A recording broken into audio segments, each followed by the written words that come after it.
하시는 일에는 한계가 있을까요? 없을까요? 하나님의 하시는 일은 한계가 없겠죠? 하나님은 다 하실 수 있죠? 다 아시죠? 네. 다 하실 수 있는 걸 뭐라 그래요? 전능. 네. 다 아시는 거는 전지. 다 하실 수 있어요. 하나님은 못하는 게 없어요. 근데 왜 안 해줄까요? 다 할 수 있는데 왜 안 해줘요? 우리 생각에는 우리 인생에서 꼭 필요한 것들은 하나님이 해 주셔야 된다고 생각할 수 있지만 또 하나님 생각에서는 별로 중요하지 않을 수도 있어요. 내가 많이 아프고 힘들고 괴로운 게 하나님께는 그렇게 중요한 게 아닐 수도 있다고요. 아니, 그럴 수도 있지. 할 수도 있어요. 좀만 견뎌라. 그럼 네 인생의 문제 다 해결된다. 돈 없는 거, 뭐, 몸 아픈 거, 네. 뭐, 자녀들이 고통스러워하고 힘든 거, 정신적인 문제, 좀 견디면, 네, 하나님 의지하면 좀 견디면 금방 다 해결될 것들이에요. 아파요. 기도했어요. 낫게 해달라고. 근데 죽었어요.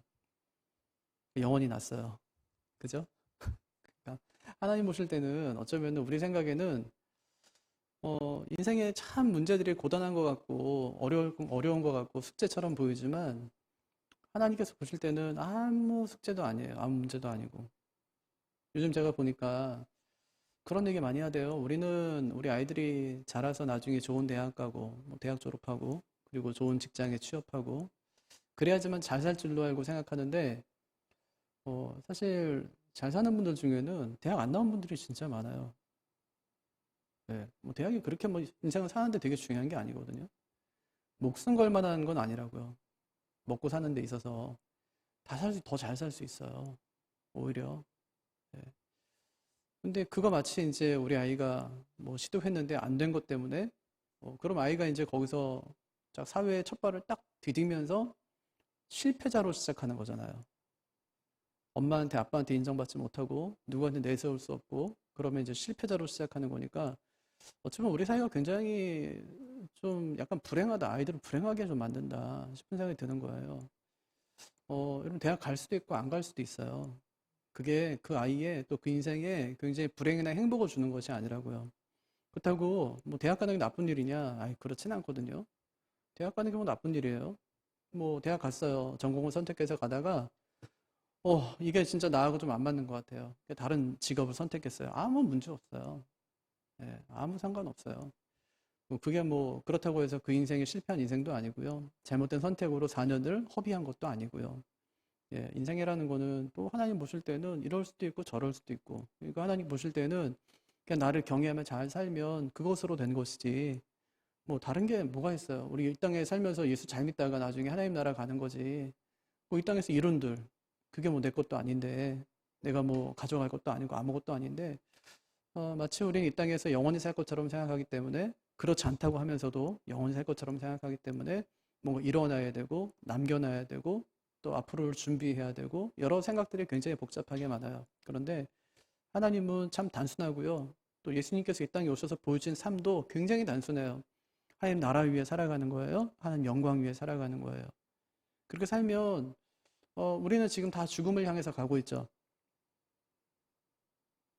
예. 우리 인생에 풀리지 않는 문제가 뭐예요? 이 죽음이거든요. 예수님께서 오신 이유가 뭐랬어요? 죽음이 무서워 두려워하는 자들을 위해서 주님께서 오셨어요. 그 죽음의 문제를 해결하기 위해서 예수님께서 이 땅에 오셨단 말이에요.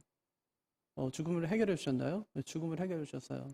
그 해결이 뭐냐면 영원한 죽음을 영원한 생명으로 바꾸어 놓으신 거예요. 네. 그러니까 우리가 이 땅에 살면서 딱 하나 우리가 바라보며 살아야 될 것이 하나님 나라 바라보며 살아가는 거예요. 예수 믿는 사람들이요. 그래서 가치가 좀 달라요. 예, 세상 사람들이 살아가는 모습과 우리는 좀 달라요. 그들이 추구하고 그들이 중요하게 생각하는 것들을 우리는 중요하게 생각하지 않거든요. 신앙생활에는 막 이쪽으로 달려갈 때 우리는 그쪽으로 달려가질 않아요. 왜냐하면 우리는 그것을 위해서 부름받은 사람들이 아니기 때문에 이 땅에서 성공을 위해서 우리가 사는 사람들이 아니기 때문에 그러니까 세상 사람들이 볼 때 우리가 너무 이상해 보여요. 왜냐하면 영생을 이야기하면서 이 세상 속에 늘 묻혀 살아가니까 자기들하고 같이 살고 같이 먹고 자기들 같이 웃고 이렇게 같이 살면서도 늘 영생을 생각하니까 근데 그렇게 살지는 않거든요. 그러니까 이상한 거예요. 왜 저 사람들은 왜 말하는 거하고 왜 사는 거하고 왜 다를까? 예. 왜 중요한 것은 이거라고 이야기하면서 왜 중요한 게 이건 것처럼 그렇게 목숨 걸고 여기에 매달리며 그래 살아갈까? 예. 좀 달라야 되는데, 우리하고 좀 기대하는 게 좀 달라야 되는데, 기대하는 게 있으니까 달라야 되는데, 전혀 다르지가 않은 거예요. 그래서 신앙이 깊어지면 깊어질수록 사람이요, 되게 단순해져요. 예. 되게 단순해져요. 생각도 단순해지고, 삶도 단순해지고, 되게 단순해져요. 예. 생각이 없어져요, 거의. 예수 위에 살면 되니까요. 예. 우리는 죽음을 향해 갑니다. 예, 정해진 죽음을 향해 가는데, 죽음을 향해 가다가 어떤 사람은 의사가 되기도 하고요. 어떤 사람은 변호사가 되기도 하고, 어떤 사람은 저처럼 목사가 되기도 하는 거예요. 근데 변하지 않는 것이 있어요. 다 죽는다는 거예요. 다 죽어요, 사람은. 그러니까 죽음을 향해 가면서 이 죽음 문제 해결할 수 있는 방법이 우리한테는 없으니까. 그럼 뭘 의지하며 살아가야 될까? 결국 이제 예수님 의지하며 살아가는 것밖에 없거든요. 그러니까 우리 자녀들에게 늘 가르쳐야 될 게 뭘까요? 너 뭐 영어 공부도 열심히 하고 학교 공부도 열심히 하고 가르쳐야죠. 저도 그래요. 공부하라고 애들한테. 예, 똑같습니다. 저도 부모니까 공부 안 하고 있으면은 공부 좀 해야 되지 않아? 이러고 그래요. 예, 예. 공부해야죠. 왜냐하면 이제 공부해서 행복하기 위해서가 아니라 그 아이에게 주어진 지금 시간이 공부하는 시간이니까 그 시간을 성실하게 보내려면 열심히 공부해야죠. 그죠? 예. 하나님은 저는 그래요. 하나님은 성적편 보지 않지만 성실함 본다고요. 예, 성실하게 살아내는 게 굉장히 중요하죠. 어쨌든지 어떤 일을 하든지 간에 우리 죽음을 향해서 가는 거니까 그럼 죽음을 향해 가면서 그 일을 갖다 내가 어떻게 감당하면서 내가 갈 것인가 하는 것은 우리에게 남겨진 숙제고 예, 목사 일을 하면서 어떻게 내가 죽음을 향해서 가고 또 함께 죽음을 향해서 가는 사람들과 함께 어떻게 하나님 나라 위해 살아갈 것인지를 함께 고민할 수 있는 길을 어떻게 제시할 것인가 하는 것은 제 임무죠. 의사는 의사의 임무가 있을 것 같아요. 또 변호사는 또 변호사의 임무가 있을 것 같고요. 억울한 사람이 억울함을 풀어주는 거고요. 아픈 사람이 병을 고쳐주는 거니까 영원히 낫게 할 수는 없어요. 하지만 일시적인 아픔에서 해방시켜 줄 수는 있잖아요. 근데 완전하신 의사이신 예수님께서는 일시적인 해방과 일시적인 고침이 아니라 영원한 고침을 줄 수 있으니까 그 일을 감당하면서 생각할 수 있겠어요. 예수님의 사역에 대해 생각할 수 있겠어요. 또 내가 맡겨주신 그 임무에 대해서 의무에 대해서 또 감당할 수 있는 새 힘도 거기서 생길 수 있겠어요. 예수 믿는 사람들은 자기의 직업도 결부시켜서 어떻게 하면 내가 복음으로 살아낼 수 있을까 하는 그런 고민들이 우리한테 충분히 있어야 된다. 어떤 일을 하든지 거기서 예수님과 결부시켜서 어쨌든지 간에 거기서 내가 예수님의 모습을 닮은 사람으로 어떻게 하든지 내가 그 세상을 변화시키는 내 주변을 하나님 나라 만드는 사람들이 돼야 된다. 여러분, 하나님 나라는 누가 만들어주는 게 아니에요. 우리 스스로 만드는 것이지. 교회가 들어오면 그 주변에 항상 하나님 나라가 됐어요. 적어도 예전에는. 예. 적어도 예전에는 교회가 한 동네에 교회가 세워지면 주변이 하나님 나라를 경험하는 거예요. 왜냐하면 교회가 다 아낌없이 다 나눠주니까. 굳은 일 교회가 알아서 다 맡아서 맡아 해주니까. 예수 믿고 천국 갑시다 하면 무슨 얘기인지 알았어요. 천국은 좋은 거구나. 교회 다니는 사람들은 나눠주고 아낌없이 그냥 베풀고 선을 행하고. 근데 지금은 교회가 다 기업화됐어요. 잠깐만 우리 계산하기 시작했어. 어느 순간부터. 우리한테 이익이 돼? 이익이 안 돼? 이렇게요. 생각이 너무 많아졌어요. 우리의 삶도 마찬가지죠. 교회만이 아니라 예수 믿는 사람들의 삶도 마찬가지예요. 여러분, 하나님의 체력이 방전됐다. 이제 그런 말 들어보셨어요? 하나님의 체력이 이제 방전됐다. 들어보지 못했죠. 근데 적어도 오늘 말씀해 보니까 하나님이 약간 지쳐 보여요. 왜 그러냐? 죄 때문에. 이스라엘의 죄가 마치 양파 껍질처럼 들춰내면 들춰낼수록 새로운 죄가 계속해서 쏟아 나오는 거예요. 하나님 지금 내가 용서해 줄까 말까를 고민하는 그 순간에도 죄를 져요. 근데 이게 누구라고 할 것도 없어요. 1절 한번 보세요. 이스라엘, 에브라임, 사마리아 이런 얘기 하잖아요. 그들이 다 그랬다는 거예요. 이게 총체적으로 부패했다는 말입니다. 총체적으로. 죄를 지어놓고도 아주 태연해요. 아이, 뭐, 회개하면 용서해 줄 테니까 하면서 죄를 져요. 그럼 회개하면 용서해 주세요? 하나님 잘못했어요. 그럼 용서해 주셔야 돼요?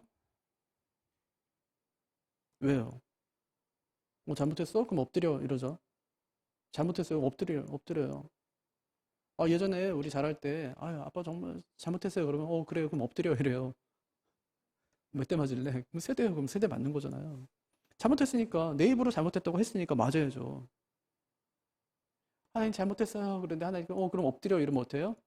아니, 아니야. 이렇게 하면 용서가 안 되죠. 입으로는 잘못했다고 하면서 엎드려라고 얘기했을 때 엎드리지 않으면 일본이 잘못했대요. 근데 엎드리질 않아요.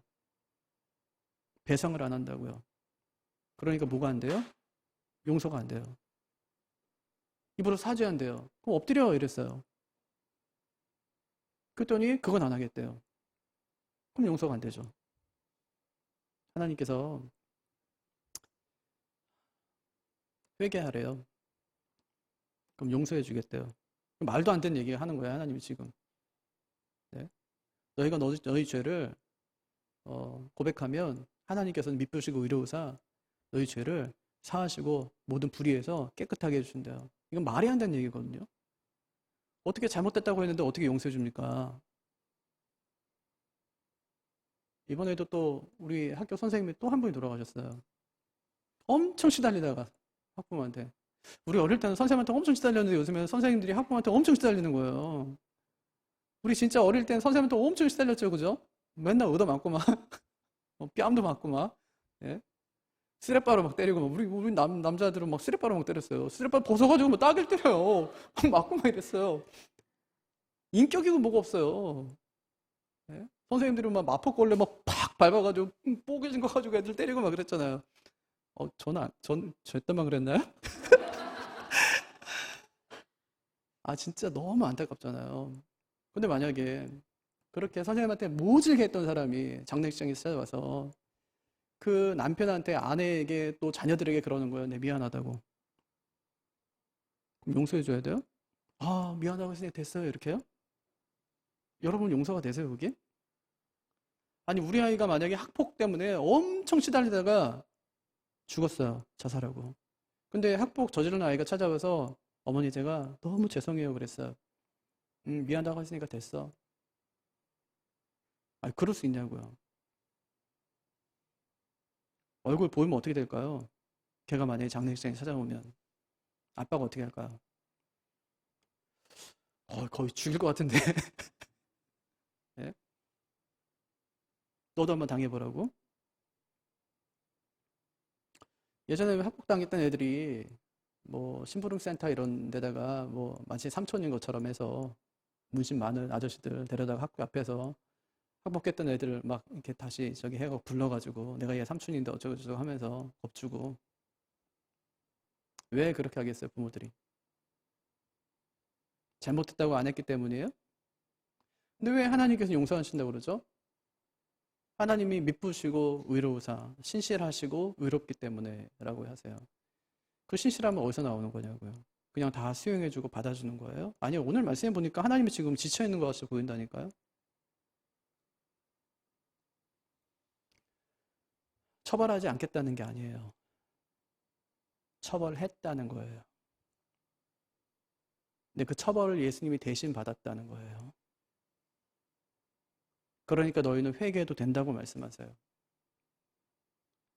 그래서 회개하라 천국이 가까이 왔느니라고 하는 말은 뭐라고 그랬어요? 이건 진짜 복음 중에 복음이라고요. 회개할 수 있다는 거예요. 왜냐하면 처벌을 이미 받았기 때문에. 네. 그러니까 하나님의 용서는 처벌이 전제가 된 용서예요. 처벌하셨어요. 당신 자신을, 당신의 하나밖에 없는 그 아들을 우리를 대신해서 처벌하셨어요. 이거는 어떻게 상상이 안 돼요. 네. 그건 상상이 안 돼요. 그래서 주님의 십자가를 묵상하면 묵상할수록 주님의 은혜 앞에 나아가지 않을 수가 없어요. 복음의 깊이를 경험하면 경험할수록 하나님의 사랑이 얼마나 큰가를 생각하지 않을 수가 없어요. 근데 그것을 이용한다는 거예요. 하나님이 용서해 줄까 말까를 고민하는 그 순간에도 죄를 져요. 한두 명이 아니라 이스라엘, 에브라임, 사마리아. 이건 다 북이스라엘 얘기거든요. 그 국가 전체가 지금 총체적으로 부패했다는 것을 잘 보여주는 것이죠. 태어납니다. 죄를 짓고 나서도. 그럼 우리도 그렇게 생각하고 사는 건 아닌지 생각해 보자고요. 이웃에게 피해 입히고 교회 와서 회개하고 또 다시 나가서 이웃에게 피해를 입히고 하나님이 다 보고 계세요. 보고 계실 뿐 아니라 2절 보세요. 모든 악을 다 기억하고 계신다. 그렇게 말씀하세요. 기억하고 계신대요. 조심할 일이죠. 우리 행동 하나하나가 하나님의 얼굴 앞에 다 있다는 거예요. 이 코람데요. 호세아는 이스라엘의 이런 행동을 화덕에 빵을 굽는 모습에 비유합니다. 이스라엘은 언제든지 죄를 지을 수 있도록 지금 불을 지펴놓고 있는 상태래요. 화덕에 빵 구우려면은 미리 좀 군부를 좀 떼놓고 있어야죠. 사사기를 보면 사사들이 통치할 때는 적어도 20년 혹은 40년은 평안을 맛봤습니다. 그런데 여로보암이 딱 죽은 다음에 북이스라엘 남유다 딱 갈라지고 제일 처음 왕이 여로보암이잖아요. 여로보암이 딱 죽은 다음에 이스라엘은 약 한 30년 동안 6명의 왕이 통치해요. 30년 동안 6명의 왕. 사사시대 그때 진짜 하나님을 알지 못했던, 하나님을 섬기지 않았던 그 나라 사람들도 20년, 30년 정도는 거뜬하게 그냥 하나님의 보호와 인도하심을 받으면서 그 시간을 보냈는데 왕국이 세워지고 또 사울왕과 다윗과 솔로몬 아주 기라성 같은 왕들이 통치가 끝난 다음에 하나님의 엄청난 영광과 하나님의 능력을 맛본 다음에 나라가 딱 갈라지자마자 그때부터 나타난 현상이 뭐냐면 30년 사이에 6명의 왕이 통치해요. 북이스라엘 210년 동안 존재했는데 그 기간 동안에 19명의 왕이 지나가요. 19명의 왕 중에 7명은 살해당해요. 그러니까 왕이 딱 세워지는 순간에 어디선가는 저 왕을 어떻게 하면 우리가 죽일 수 있을까를 모의했다는 얘기예요. 근데 놀라운 건 뭐냐면 왕이 이렇게 계속 죽어나갔지만 어느 하나도 하나님께 이 문제를 호소하는 사람이 없더라는 거예요. 그러니까 왕만의 문제가 아니라는 거죠. 백성들도 아주 총체적인 부패예요. 7절 보세요. 그들이 다 화덕같이 뜨거워져서 그 재판장을 삼키며 그들의 왕들을 다 엎드러지게 하며 그들 중에는 내게 부르짖는 자가 하나도 없도다. 그럼 우리의 중심이 어디를 향하고 있는가를 늘 살펴야 됩니다. 우리의 힘과 에너지가 무엇에 사용되고 있는가를 살펴야 합니다. 그리고 우리 삶에 작은 변화가 일어날 때 하나님의 뜻이 어디 있는지를 물을 수 있어야 된다는 말이에요. 장로교회는 개혁교회라고 부르거든요. 날마다 개혁하는 교회. 좋잖아요. 우리의 신앙도 이렇게 날마다 개혁돼야 돼요. 개혁되지 않으면 고인물이 되고 고인물이 되면 결국 썩기 때문에 그렇습니다. 호세아 시대의 이스라엘은 주변 나라들과 섞여 살았습니다. 섞여 산다는 말은 뭐냐면 우상숭배, 이방의 가치관, 세계관이 그 나라에 고스란히 다 들어왔다는 얘기예요. 이스라엘이 이렇게 된 데는 지도자의 역할이 굉장히 컸습니다. 그들이 자기가 맡은 역할을 제대로 감당하지 않은 것이죠. 빈대떡 굵어요. 그러면 한참 굽고 나면 어떻게 해야 돼요? 뒤집어야 되는데 그걸 안 하는 거예요. 그럼 어떻게 되겠어요? 타서 버려요. 타서 버려요. 요리사가 지금 한눈을 팔고 있는 거예요. 지도자가 지금 한눈을 팔고 있는 겁니다. 그래서 선지자가 이스라엘의 지도자들이 마치 이런 요리사와 같다고 비난합니다. 8절. 에브라임이 여러 민족 가운데 혼합되니 그는 곧 뒤집지 않은 전병이로다. 다른 것에 정신 팔려서 정작 나라와 백성들은 돌보지 않았다는 말이에요. 그러니까 결국 나라가 망하는 거 아닙니까? 그렇게 지도자들이 백성들을 방관하는 동안에 이방인들이 이스라엘 사람들을 전부 다 삼켜버려요. 9절. 이방인들이 그의 힘을 삼켰으니, 힘을 삼켰다는 말은 재력을 빼앗아갔다는 말도 될 수 있지만 종교를 빼앗아갔다는 말도 될 수 있어요. 신앙을 빼앗아갔다는 말도 될 수 있어요. 아무튼 이렇게 백성들이 위기에 처해 있는데 지도자들은 이런 상황을 깨닫지 못하고 있으니까 참 안타까운 상황이다 하는 겁니다. 권세를 잡은 자가 개인적인 야심에 사로잡히게 되면 나라가 어떻게 될까요? 이 꼴이 되는 거예요. 그래서 지도자가 중요하다는 말이에요. 지도자가 개인적인 야심에 사로잡히면 그 눈을 백성들에게 돌리지 않기 때문에 어디 돌려요? 외부로, 이웃 나라로 돌리게 돼요. 왜냐하면 자신의 영향력을 밖에서 행사하고 싶은 거예요.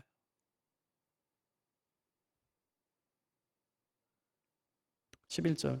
에브라임은 어리석은 비둘기같이 지혜가 없어서 애굽을 향하여 부르짖으며 아수르로 가는도다, 이렇게 얘기했어요. 실제로 이스라엘의 마지막 왕이었던 호세아 왕입니다. 선지 아니고요. 호세아는 왕이 오르자마자 그동안 애굽과 블레셋과 맺고 있었던 동맹을 끊어버려요. 누구하고 맺어요? 아수르하고. 왜 끊었을까요? 아수르가 더 세 보이니까. 아수르하고 동맹을 맺었어요. 조공도 바치고요. 그럼 조공을 바치면 거기서 뭘 줄까요? 우상을 내려줘요. 네, 우상을 내려줘요. 우리가 섬기는 신 너도 섬겨라, 이러면서요. 그럼 배신당한 애굽은 가만히 있겠습니까? 아수르가 계속 지켜줄까요? 아니요. 결국 이스라엘은 이 두 나라 사이에서 갈팡질팡하다가 종말을 맞이하게 됩니다. 하나님 품으로 들어갔어야지. 그게 가장 안전한 길인데 그 길을 버리고 다른 길을 선택한 결과 멸망하고 만 것입니다. 그러니까 이스라엘은 뭐 이러고 있으니까 하나님께서 가만히 계시겠습니까? 하나님도 그 꼴은 또 못 보거든요. 그래서 12절, 그 회중에게 들려준 대로 그들을 징계하리라. 그러니까 하나님께 도움을 청해야 될 사람이 외국의 도움을 청했으니까 하나님이 가만히 있지 않겠다는 거예요. 그러면 나는 누구를 의지하고 있는지, 누구의 도움을 구하고 있는지 잘 살펴보십시오.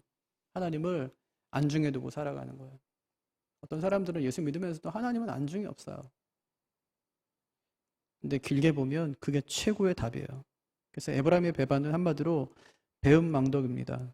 하나님은 구원의 역사와 말씀의 가르침으로 당신의 백성으로 살아갈 훈련을 시켜주시지만 에브라임은요, 자신의 능력과 강대국의 도움을 선택해버리는 거예요. 하나님을 버리고 힘을 선택해요. 그 결과 뭐죠? 16절 보니까 지도자는 모두 칼에 맞아 죽어요. 에브라임은요, 쓸모없는 활처럼 버림을 당해요. 이것이 하나님께서 애굽에서 이스라엘 백성들을 진짜 어렵게 구출해낸 그 백성들의 최후였습니다. 비참하죠? 그러면 신앙을 지키기가 그만큼 어렵다는 거예요. 정신 차리지 않으면 하나님의 은혜가 조롱거리가 된다는 말입니다. 그럼 하나님만 붙들고 살 자신 있으세요? 참 쉽지 않죠? 근데 어려운 상황 가운데서도 나는 하나님만 붙들고 살겠습니다 하는 믿음의 고백이 있어야 돼요. 진짜 있어야 돼요. 사람에게 얘기하지 말고 힘든 거 그냥 하나님께 얘기하고 하나님 의지하고 하나님을 바라볼 수 있는, 또 하나님만 붙들고 살 수 있는 힘이 있어야 돼요. 그런 내공이 좀 있어야 돼요. 신앙생활에 내공 있는 사람들이 되십시오. 정말 신앙에 내공 있는 사람들이 되세요. 내 주변에 아무도 없어도 괜찮아요. 나 도울 사람 없어도 괜찮아요. 기대하는 게 잘못이고 누구도 나를 돕지 않아요. 아유, 요즘 나 힘들어 죽겠어 그러면 사람이 뭐라고 생각할까요? 아유, 어떡해, 힘들어 죽겠네. 진짜 걱정해주고 마음으로 몇 사람 될까요? 아, 우리 교회 너무 힘들어요 요새. 목사님들하고 얘기했어요. 그 목사님들 마음이 어떨까요? 아, 다행이다, 우리만 힘들 줄 알았는데 저 교회 힘들구나. 와, 우리 교회에서 너무 부흥돼. 그 목사님 잘 됐네 하면서 어때요? 마음은 씁쓸해요. 마음이 이상하죠. 못된 마음인데 요새 진짜 자식 때문에 너무 힘들어 죽겠어 이러면은 사는 게 다 똑같구나 이러면서요, 위로받고 진짜 마음으로 함께 염려해주고 막 해주지 않아요. 잘. 그러니까 사람한테 아무리 얘기해봐야 이게 소용이 없어요. 괜히 말만 돌지. 진짜 기도해야 될 문제는 스스로 나와서 하나님께 기도 부탁할 수 있죠. 진짜 기도하는 사람에게, 입 꾹 다물고 기도하는 사람에게. 그렇지 않고서는 얘기해봐야. 기도 제목 나눌 때도 너무 심각한 거 많이 나누지 마세요.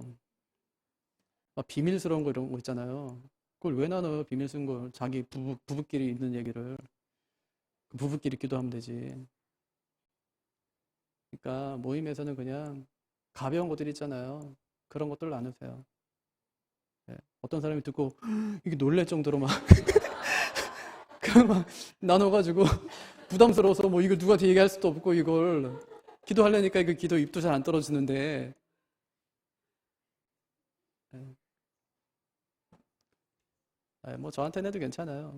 제가 뭐 그렇게 충격받지 않아가지고 괜찮은데, 뭐 저는 누구한테 얘기 안 하니까. 제가 그랬죠. 저는 이제, 목사님 뭐 이런 문제가 있어요. 그렇게 얘기해요. 그럼 저는 이제, 같이 기도할게요 하고 나서 집사람한테도 얘기 안 해요.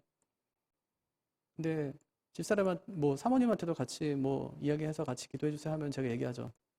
근데 대부분 그렇게 얘기 안 하거든요. 그러니까 저는 얘기 안 하거든요. 몰라요, 하나도. 주보 보고 알고 이래요, 저 사람도. 주보 보고 알고 교회 막. 가끔가다 그래요. 저한테 좀 얘기 좀 해달라고. 예, 왜 그러냐 그랬더니 뭐 누가 뭐 사모님 그것도 모르냐 그런데요. 어떻게 알아? 내가 뭐 얘기를 안 하는데 어떻게 알아요? 내가 얘기를 안 하는데. 예, 입이 무겁다는 얘기가 아니라 얘기할 필요 없는 건 얘기 안 해요. 예, 그래서 뭐 주보 보고 알면 되지. 뭐 성도인데 같이. 예, 그냥 주보 보고 서로 알고 서로 기도하고 하면 되는 거지. 뭐 먼저 앉을 게 뭐가 중요합니까? 같이 알면 되지. 어쨌든지 진짜 하나님 바라보고 서로 사랑하고 그런 교회 만들어서 야, 우리 교회 진짜 나와서 너무 행복하다 이런 교회 됐으면 좋겠어요. 예, 하나님 정말 사랑하는 사람들이 많아가지고 그리고 믿음의 공동체 정말 힘껏 일으켰으면 좋겠어요. 예, 제가 어제 다른 교회 정규 수련회 갔다 왔거든요. 저녁에. 예, 토요일 날 저녁에 어느 교회 집회를 가는 거는 쉽지 않은 얘기인데 너무 가까운 친구라 오라는데 안 갈 수도 없고 그래서 이제 갔어요. 갔다가 설교를 한 5분 했나요? 5분 했나요? 할머니 셋이 일어나는 거예요. 그 나가요. 그때부터 멘붕이 왔어요. 설교 이제 시작하려고 하는데 세 분이 뭐 쫑알쫑알 하더니 나가요. 짐 싸갖고. 그래서 다 집중되잖아요. 그 나가요. 그래서 이야 이거를 내가 1시간 동안 어떻게 했는지도 모르겠어요. 그러고 왔어요. 그리고 1시간 동안 오는데 마음이 괴롭더라고요. 그러니까 참 쉬운 게 없어요. 해봐도 목회도 그렇고 우리의 삶도 그렇고 내 마음대로 되는 것도 없고 네, 그래요. 그러니까 우리는 진짜 연약하기 때문에 하나님을 의지할 수밖에 없고 네, 하나님 바라볼 수밖에 없어요. 그렇게 살아가는 우리가 되기를 바랍니다. 예, 같이 기도하겠습니다. 하늘에 계신 우리 아버지의 이름을 거룩하게 하시며 아버지의 나라가 오게 하시며 아버지의 뜻이 하늘에서와 같이 땅에서도 이루어지게 하소서. 오늘 우리에게 일용할 양식을 주시고 우리가 우리에게 잘못한 사람을 용서하여 준 것 같이 우리 죄를 용서하여 주시고 우리를 시험에 빠지지 않게 하시고 악에서 구하소서. 나라와 권능과 영광이 영원히 아버지의 것입니다. 아멘. 예배 마쳤습니다.